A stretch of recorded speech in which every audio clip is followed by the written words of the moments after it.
Assalamualaikum warahmatullahi wabarakatuh. Bagaimana kabar anak-anakku semuanya? Saya harapkan kabar pada kesempatan ini semuanya dalam keadaan sehat walafiat, masih dalam lindungan Allah Subhanahu wa taala. Pada kesempatan ini saya akan menyampaikan mata pelajaran PPPE, yaitu tentang teknik keselamatan kerja. Untuk kompetensi dasar pada mata pelajaran ini ada KD 3.3, yaitu menerapkan teknik keselamatan kerja dalam bidang pekerjaan elektronika industri. Ada KD 4.4, menggunakan alat keselamatan kerja dalam bidang pekerjaan elektronika industri. Kemudian untuk indikator pencapaian kompetensi pada KD 3.3.1 mengkonsepkan teknik keselamatan kerja dalam bidang pekerjaan elektronika industri. Pada KD 3.3.2 menguraikan teknik keselamatan kerja dalam bidang pekerjaan elektronika industri. Pada KD 3.3.3 menentukan teknik keselamatan kerja dalam bidang pekerjaan elektronika industri. Pada KD 3.3.4 merinci teknik keselamatan kerja dalam bidang pekerjaan elektronika industri. Pada KD 4.1 menunjukkan alat keselamatan kerja dalam bidang pekerjaan elektronika industri. Pada KD 4.4.2 menggunakan alat keselamatan kerja dalam bidang pekerjaan elektronika industri. Untuk tujuan pembelajaran, yang pertama, melalui kegiatan daring dan menggali informasi, siswa mengkonsepkan teknik keselamatan kerja dalam bidang pekerjaan elektronik industri dengan benar. Yang kedua, melalui kegiatan daring dan menggali informasi, siswa menguraikan teknik keselamatan kerja dalam bidang pekerjaan elektronika industri dengan baik. Yang ketiga, melalui kegiatan daring dan menggali informasi, siswa menentukan teknik keselamatan kerja dalam bidang pekerjaan elektronika industri dengan benar. Yang keempat, melalui kegiatan daring dan menggali informasi, siswa merinci teknik keselamatan kerja dalam bidang pekerjaan elektronika industri dengan benar. Yang kelima, melalui kegiatan praktikum, siswa dapat menunjukkan alat keselamatan kerja dalam bidang pekerjaan elektronika industri dengan benar. Yang keenam, melalui kegiatan praktikum, siswa dapat menggunakan alat keselamatan kerja dalam bidang pekerjaan elektronika industri dengan benar. Baik anak-anakku, coba kalian lihat gambar yang saya slide-kan ini kira-kira gambar apa saja. Dan pernahkah kalian melihat gambar tersebut dan di mana kalian menjumpai gambar tersebut? Baik, itu semuanya adalah gambar-gambar yang berkaitan dengan K3, keselamatan dan kesehatan kerja. Kita bisa menjumpai gambar-gambar itu di industri atau di tempat kerja supaya para pekerja mengutamakan faktor K3 yaitu keselamatan dan kesehatan kerja. Berikutnya adalah pengertian K3, keselamatan dan kesehatan kerja. Pengertian K3 itu dibedakan menjadi 3. Yang pertama adalah menurut filosofi, yang kedua menurut keilmuan, yang ketiga menurut OHSAS 18001/2007.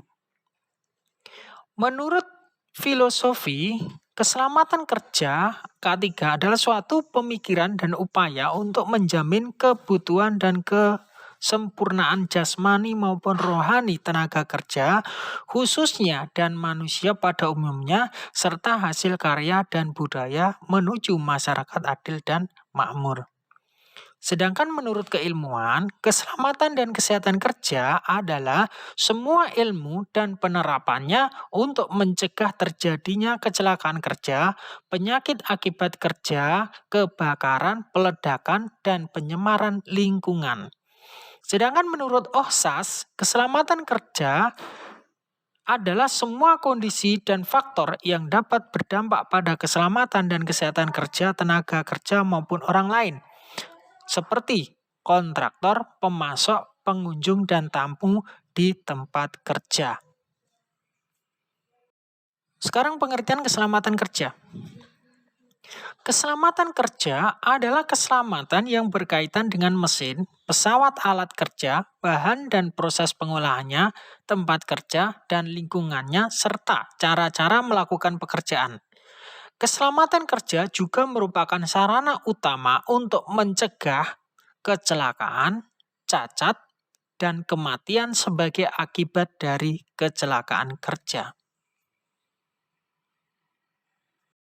Tujuan dari K3 adalah 1. Melindungi tenaga kerja atas hak keselamatannya dalam melakukan pekerjaan untuk kesejahteraan hidup dan meningkatkan produksi dan produktivitas nasional. Yang kedua, menjamin keselamatan setiap orang lain yang berada di tempat kerja. Yang ketiga, memelihara sumber produksi agar dapat digunakan secara aman dan efisien.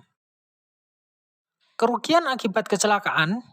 Kecelakaan adalah kejadian yang tidak terduga atau tidak ada unsur kesengajaan dan tidak diharapkan karena mengakibatkan kerugian, baik material maupun penderitaan bagi yang mengalaminya. Oleh karena itu, sabotase atau kriminal merupakan tindakan di luar lingkup kecelakaan yang sebenarnya. Kerugian-kerugiannya yang pertama adalah kerusakan, yang kedua kekacauan organisasi, yang ketiga keluhan dan kesedihan, yang keempat kelainan dan cacat, dan yang kelima adalah kematian. Klasifikasi kecelakaan. Yang pertama menurut jenis kecelakaan itu ada terjatuh, kemudian ada tertimpa benda jatuh, kemudian tertumbuk atau terkena benda lain kecuali benda jatuh, kemudian terjepit oleh benda, gerakan yang melebihi kemampuan, pengaruh suhu tinggi, kemudian terkena sengatan arus listrik, kemudian tersambar petir, ada lagi kontak dengan bahan-bahan berbahaya, dan terkena radiasi, serta masih banyak-banyak lagi menurut jenis kecelakaan-celakaannya. Klasifikasi kecelakaan menurut sumber atau penyebab kecelakaan. Dari mesin, pembangkit tenaga, mesin-mesin penyalur, pengerjaan logam, mesin pertanian, pertambangan, dan lain-lain. Kemudian dari alat angkut dan alat angkat, seperti kereta, mobil, pesawat terbang, kapal laut, kren, dan sebagainya. Dari alat-alat lain seperti bejana bertekanan, instalasi dan peralatan listrik, dan sebagainya. Dari bahan atau zat berbahaya dan radiasi, seperti bahan peledak, radiasi sinar ultraviolet, radiasi nuklir, debu, dan gas beracun, dan sebagainya.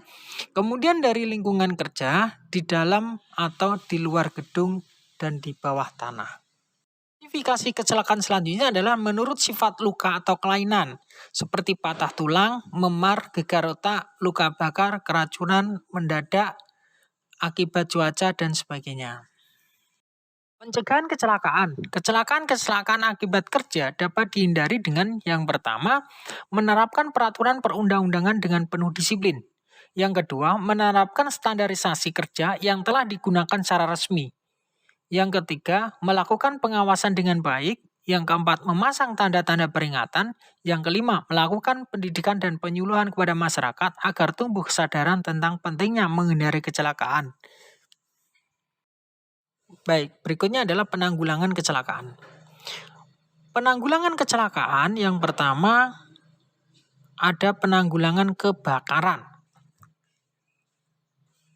Penanggulangan kebakaran di sini yang perlu diperhatikan yang pertama, jangan membuang puntung rokok yang masih menyala di tempat yang mengandung bahan yang mudah terbakar, misalnya di SPBU, di lingkungan hutan, di tempat penyimpanan bahan kimia, dan sebagainya. Yang kedua, hilangkan sumber-sumber menyala di tempat terbuka seperti rokok yang menyala, nyala api, logam pijar, di dekat bejana yang masih mengandung bahan yang mudah meledak. Listrik statis yang bisa menimbulkan percikan bunga api, gesekan benda yang akan menimbulkan panas dan percikan bunga api.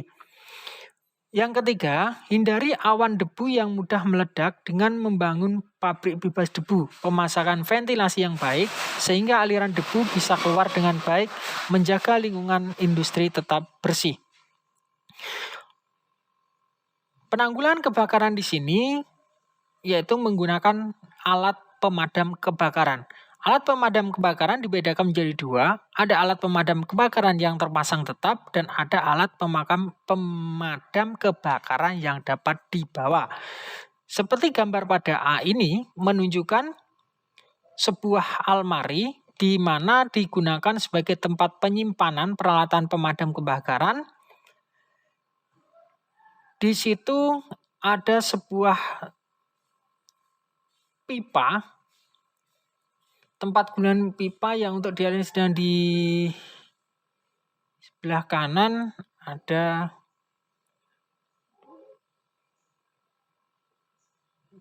Untuk gambar A ini adalah jenis alat pemadam kebakaran yang dapat dibawa atau tidak bersifat tetap. Kemudian untuk gambar yang B adalah alat pemadam kebakaran jenis pompa air. Kemudian yang C ini adalah alat pemadam kebakaran jenis pemancar air otomatis.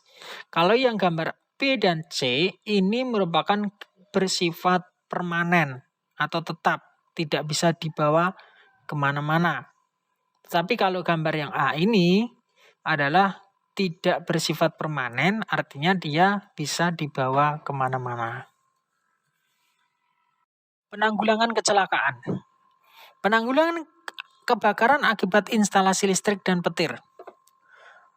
Yang pertama yang harus dilakukan, buat instalasi listrik sesuai dengan peraturan. Yang kedua, gunakan sekring atau MCB dengan sesuai aturan. Yang ketiga, gunakan kabel yang berstandar dengan baik. Ganti kabel yang telah usang. Yang kelima, hindari percabangan sambungan antar rumah. Yang keenam, hindari penggunaan percabangan pada stop kontak.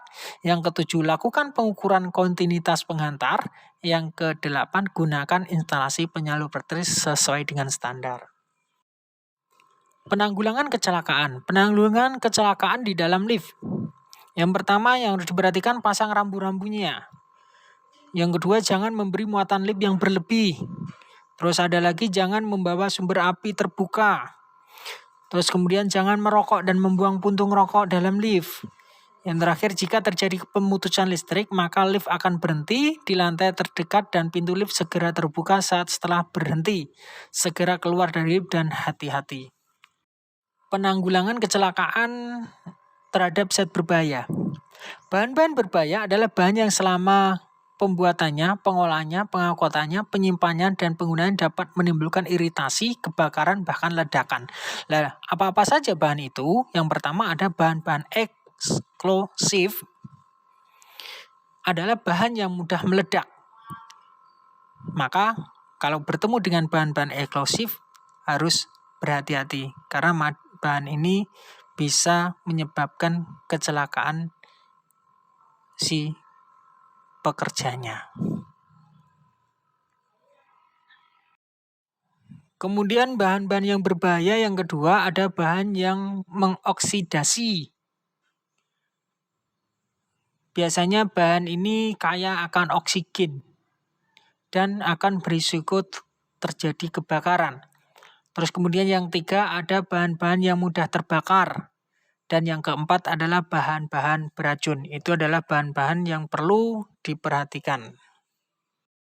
Kemudian masih ada lagi bahan-bahan yang diperhatikan, ada bahan korosif. Artinya adalah bahan ini meliputi asam-asam, alkali atau bahan-bahan kuat lainnya yang dapat menyebabkan kebakaran. Terus kemudian yang keenam ada bahan-bahan radioaktif. Biasanya ini adalah meliputi bahan-bahan isotop radioaktif dan semua persenyawaan yang mengandung bahan radioaktif. Baik, berikutnya adalah tindakan pencegahan. Tindakan pencegahan seperti pemasangan label dan tanda peringatan. Yang kedua ada pengolahan, pengangkutan, dan penyimpanan harus sesuai dengan ketentuan dan aturan yang ada. Yang ketiga, simpanlah bahan-bahan berbahaya di tempat yang memenuhi syarat keamanan bagi penyimpan bahan tersebut. Simbol tanda bahaya. Gambar yang A, ini adalah simbol bahaya ledakan. Gambar B, ini adalah bahaya oksidasi. Simbol gambar C adalah bahaya kebakaran. Simbol gambar D adalah bahaya beracun. Simbol E adalah bahaya korosi. Simbol F adalah bahaya pencemaran lingkungan. Yang G adalah bahaya iritasi. Dan H adalah bahaya radiasi ion. Kemudian tanda keselamatan kerja. Tanda-tanda keselamatan kerja bisa dilihat di sini. Yang A adalah tanda bahaya. Yang tanda B ini adalah tanda anjuran. Gambar D ini adalah tanda perlindungan terhadap kebakaran. Yang C adalah tanda darurat. Gambar E adalah rumah sakit atau klinik atau kesehatan. Gambar F ini adalah ada tanda larangan. Kemudian gambar yang G adalah tanda peringatan terhadap bahaya tegangan listrik. Dan H adalah tanda peringatan untuk tidak meng-on-kan saklar. Kemudian tidak kalah pentingnya yang perlu diperhatikan adalah bentuk dan warna simbol keselamatan kerja. Warna merah untuk simbol lingkaran, bentuk metrisnya lingkaran, itu adalah tanda larangan. Kalau bentuk kotak atau persegi panjang, itu adalah bahan dan semangat juang. Sedangkan warna kuning, bentuk geometri segitiga, itu menandakan peringatan hati-hati. Warna hijau untuk bentuk geometris persegi panjang dan kotak, itu artinya adalah darurat atau pertolongan pertama. Kemudian warna biru untuk bentuk geometris lingkaran itu adalah berupa anjuran. Sedangkan untuk bentuk kotak atau persegi panjang adalah petunjuk atau pengarah. Kemudian yang perlu diperhatikan lagi adalah pakaian kerja. Ini adalah ada beberapa macam pakaian-pakaian kerja yang digunakan untuk K3. Yang pertama ada kacamata pelindung. Gunakan kacamata yang sesuai dengan pekerjaan yang ditangani. Misalnya untuk pekerjaan las, diperlukan kacamata dengan kaca yang dapat menyaring sinar las.